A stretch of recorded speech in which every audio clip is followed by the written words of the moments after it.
Rotary international Bangladesh D64 এর উদ্যোগে রামগঞ্জ উপজেলা ও পৌরসভার বিভিন্ন গ্রামে শনিবার 5 অক্টোবর দিনব্যাপী কার্যক্রম পরিচালনা করেন।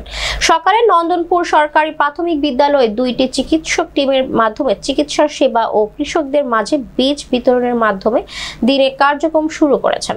পরবর্তীতে 12টি ঘর সংস্কার, 8টি টিউবওয়েল, 10টি টয়লেট স্থাপন, শস্য বীজ বিতরণ এবং 2টি স্কুলে 200 জন ছাত্রছাত্রীদের মাঝে স্কুল ব্যাগ ও শিক্ষা সামগ্রী বিতরণ করেন।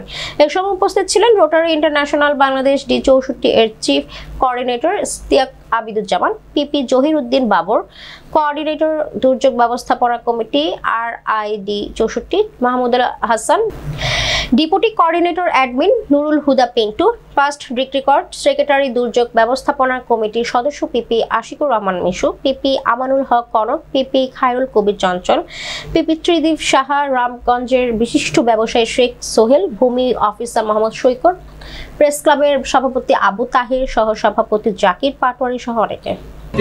মানুষের যে দুঃখ দুর্দশা এবং বন্যা পরবর্তী মানুষের নানা ধরনের রোগ এবং ঘরের যে দুরবস্থা, এগুলো আমরা আগে সার্ভে করেছি।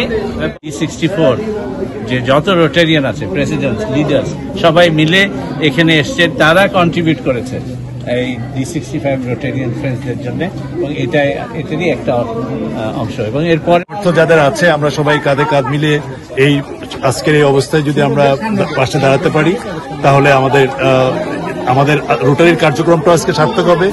বন্যায় আমরা যারা ক্ষতিগ্রস্ত হয়েছে তাদের জন্য সামান্য কিছু হলে আমরা করতে পেরেছি। রোটারি সবসময় মানবতার জন্য মানুষের পাশে দাঁড়ায়, তারই একটি উদাহরণ হচ্ছে আজকের দিন। এলাকায় পানি বর্ষিত, তার মধ্যেও আমরা যে উদ্যোগটা নিয়েছি, রোটারি থেকে যে উদ্যোগটা নিয়েছি, সেটাকে আপনারা সহযোগিতা করুন।